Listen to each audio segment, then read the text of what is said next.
Vamos lá, pessoal. O assunto agora vai ser calor e nada melhor do que começarmos definindo o que é o calor. Calor é a energia transferida de um corpo para outro em decorrência da diferença de temperatura, sendo sempre transferido do corpo de maior temperatura para o de menor temperatura. Pontos importantes que a gente tem que fixar nesse textinho. Calor é a energia transferida. De onde para onde, Cássio? Do corpo de maior temperatura para o corpo de menor temperatura. Beleza? Vamos exemplificar isso para que fique mais fácil a compreensão. Primeira situação, nós temos um vulcão em erupção. Esse vulcão está expelindo lava, com uma temperatura aqui T1. E temos o meio ambiente a uma temperatura T2. Acho que fica clara a compreensão que a lava vai possuir maior temperatura que o ambiente. Então, definimos T1 como maior do que T2. O que isso implica? Implica que o corpo que está com maior temperatura, no caso a lava, vai transferir energia para quem possui menor temperatura. E quem é que possui menor temperatura? O ambiente.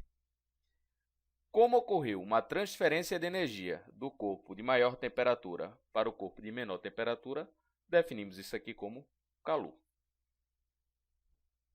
Segundo exemplo. Agora nós temos o oposto. O que é o oposto? Nós temos uma geleira. Aqui tem um homem. A temperatura do corpo humano fica em torno de 36,5 graus Celsius. E o ambiente, uma geleira, né? Nós podemos definir a temperatura como menos 10 graus Celsius.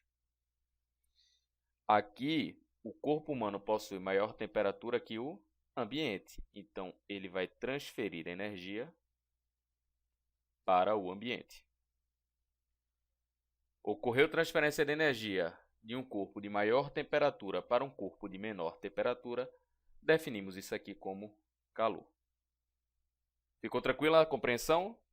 Transferência de energia, corpo de maior temperatura para o de menor temperatura, definimos como calor. E quais são as unidades utilizadas para calor? Primeira, caloria, conhecida como Cal. É a energia necessária para elevar a temperatura de 1 grama de água em 1 grau Celsius. Beleza, Cássio, mas caloria não é a unidade padrão, não é o sistema internacional. Então, no sistema internacional, nós representaremos em joule. E qual vai ser a relação existente entre caloria e joule? Uma caloria vai corresponder a 4,184 joules. Isso aqui, pessoal, não é aproximado, é exato. Uma caloria equivale exatamente a 4,184 joules. Curiosidade: as calorias presentes em embalagens de alimentos são chamadas de calorias nutricionais e equivalem a 1 quilocaloria. Exemplo, olha essa imagem. Ele fornece aqui para a gente a representação de um rótulo, né, de alimento, onde ele fala que a porção de 28 gramas possui o valor calórico de 100 quilocaloria. Tá? Então vamos lá. 28 gramas possuindo o valor calórico de 100 quilocaloria. Isso aqui significa o quê? K, o quilo, é 10 a terceira. Então, 28 gramas corresponde a aproximadamente 100.000 calorias. Beleza? Um pouco mais abaixo, ele fornece outra informação, onde ele diz que os valores diários de referência com base em uma dieta de 2.500 calorias. Olha para cá. Ele está falando que 100 quilocalorias, que são 100.000 calorias, equivale a 4% de 2.500 calorias. Faz sentido isso? Não. Como é que nós dizemos que diariamente nós temos que consumir 2.500 calorias e só 28 gramas equivalem a 100.000 calorias. É porque esse valor aqui ele está representado em caloria alimentícia ou caloria nutricional, que equivale a quilocaloria. Na realidade, diariamente nós temos que consumir 2.500.000 calorias fornecidas na embalagem desse alimento. Beleza? Então, quando pegar uma embalagem de alimento e ver isso aqui, tenho certeza que significa quilocaloria, que isso aqui vai ser a caloria nutricional. Sensação de quente ou frio. A sensação de quente ou frio é uma forma de proteção do nosso corpo contra a temperatura externa. A sensação de quente ou de frio estão relacionadas com ganho ou perda de calor no ambiente. Presta atenção nisso aqui, ó. É uma forma de proteção do nosso corpo. A gente sente frio e sente calor, para a gente saber que o ambiente que a gente está não está tão adequado à nossa vida. Então, ele avisa para que nós tomemos cuidado em relação à temperatura externa. E como é que funciona? Temos aqui um ambiente a 40 graus Celsius e temos uma pessoa dentro dela a 36,5 graus Celsius. Tá?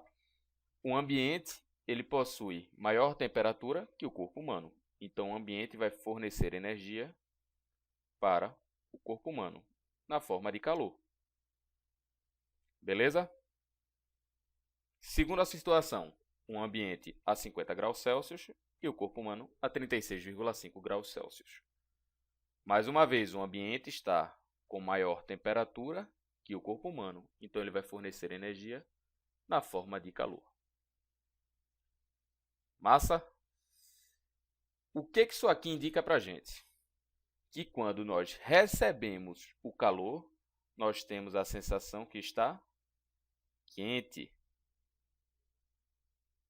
E qual dos dois ambientes vai ser o mais quente? Ou a 50 graus Celsius ou a 40 graus Celsius? Com certeza, a 50 graus Celsius. Por quê? Porque a diferença de temperatura vai ser maior. Se a diferença de temperatura maior, mais calor é fornecido ao corpo. Situação inversa. Nós temos um ambiente a 15 graus Celsius e o corpo humano a 36,5 graus Celsius. O corpo humano possui maior temperatura, logo, ele vai fornecer energia na forma de calor para o ambiente. Segunda situação, ambiente a 0 graus Celsius e o corpo a 36,5 graus Celsius. Mais uma vez, o corpo humano possui maior temperatura, então ele vai fornecer energia na forma de calor para o ambiente. Beleza? Qual dos dois meios vai fornecer uma maior sensação de frio? Com certeza, o meio cuja temperatura é 0 graus Celsius. Por quê? Porque nessa temperatura, a diferença de temperatura entre o meio ambiente e o corpo é maior do que quando o ambiente está a 15 graus Celsius. Então, se nós perdemos calor, nós temos a sensação de frio, e se nós ganhamos calor, nós temos a sensação de quente.